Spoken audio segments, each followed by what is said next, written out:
एक इंसान के रूप में इस धरती पर तुम्हारे कुछ कर्तव्य हैं। अनिवार्य रूप से अपने कर्तव्य को निभाओ। किसी से सच्चा प्रेम होना शुद्धता और दिव्यता का प्रतीक है। जो कुछ भी हुआ है उसमें तेरा कोई योगदान नहीं है, इसलिए तुम्हारी सारी परेशानियां व्यर्थ हैं। हर चीज की शुरुआत मुझसे होती है और खत्म भी मुझ पर आकर ही होती है। इंद्रियों से मिलने वाला सुख सच्चा नहीं होता है। इंद्रियों का सुख पहले तुमको अमृत की मिठास देगा, लेकिन बाद में तुम्हारा विनाश कर देगा। तुम अपने जीवन को सार्थक बना सकते हो, लेकिन इसके लिए तुम्हें मेरी शरण में आना पड़ेगा। अगर तुम्हें मेरी बातें अटपटी लगती हैं, तो तुम्हें अपने नजरिए को बदलने की जरूरत है। अभी तुम चीजों को उस तरह से नहीं देखते हो जिस तरह मैं देखता हूं। अगर एक बार तुमने मुझ पर विश्वास कर लिया तो तुम्हें जीवन में कभी निराश होना नहीं पड़ेगा। एक बार जो मुझ पर विश्वास करता है उसको मैं कभी छोड़ता नहीं हूं। जो मेरे भक्तों के साथ धोखा करता है उसके लिए मैं सबसे बड़ा शत्रु हूं।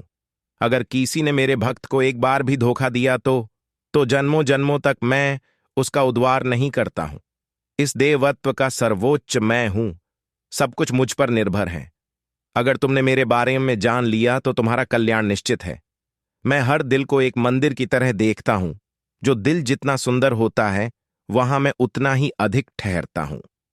भगवान श्री कृष्ण के चरण कमल इतने पवित्र हैं कि जो कोई उनकी शरण लेता है तुरंत शुद्ध हो जाता है।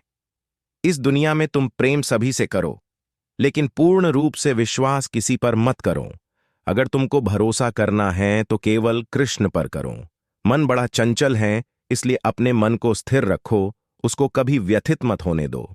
आपने जो कुछ भी किया वह आपके साथ एक दाग की तरह चलेगा, इसलिए अपने कर्म में शुद्धि लाओ। बुरे विचार मन को दुखी और परेशान कर सकते हैं, लेकिन जब आप कृष्ण में विश्वास करते हैं तो कृष्ण स्वयं आपकी सब परेशानियां दूर करने आते हैं। मैंने अभी तक तुम्हारे शरण में आने के प्रस्ताव को स्वीकार नहीं किया है, क्योंकि तुमने अभी तक पूर्ण रूप से समर्पण नहीं किया है। जब तुम शुरुआत करोगे तो स्वाभाविक रूप से तुमको असफलता मिल सकती है।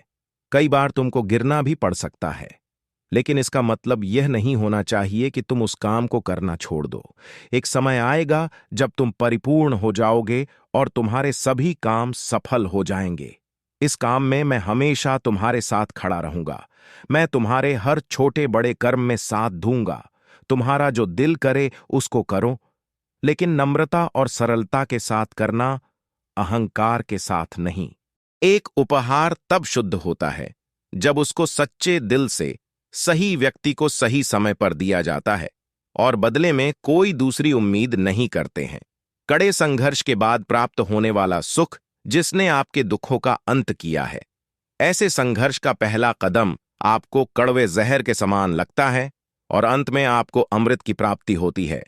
इस तरह का सुख केवल मन की शांति से प्राप्त हो सकता है। जय श्री कृष्णा कोट्स कथन सुविचार। इस धरती पर आने के बाद आपका मुख्य उद्देश्य यहां से मुक्त होना है। केवल वही मनुष्य मुक्त हो सकता है जो अपने कर्मों में दृढ़ संकल्प के साथ स्थिर है और सुख दुख को समान रूप से सहन करता है। जो मनुष्य अपनी आत्मा की बात सुन सकता है वह मुझसे बात कर सकता है और देख भी सकता है। अपने सभी कर्मों को कृष्ण पर केंद्रित होकर करो। आसक्ति को त्याग दो। सफलता और असफलता को एक समान दृष्टि के साथ देखो, क्योंकि आध्यात्मिकता का अर्थ ही होता है संभाव। वह मनुष्य जिसने घृणा को त्याग दिया, जो सभी प्राणियों के साथ समान व्यवहार करता है, जो सुख दुख और दर्द पीड़ा से अप्रभावित है, जिसके अंदर करुणा भरी हुई है और मन शांत है, उसने सही मायने में मुझे प्राप्त कर लिया है। यही वह मनुष्य है जिसको मैं सबसे अधिक पसंद करता हूं। इस विशाल संसार में तुमको केवल कर्म करने की छूट है। इसके अतिरिक्त फल की इच्छा और स्वार्थ सब निरर्थक हैं। ये सोचकर कभी किसी काम की शुरुआत मत करो कि इसका तुमको कोई फल मिलेगा। बिना किसी लालसा के कर्म करो। अनमोल सार का वीडियो देखने के लिए धन्यवाद। आपका दिन शुभ हो। प्लीज सब्सक्राइब जय श्री कृष्ण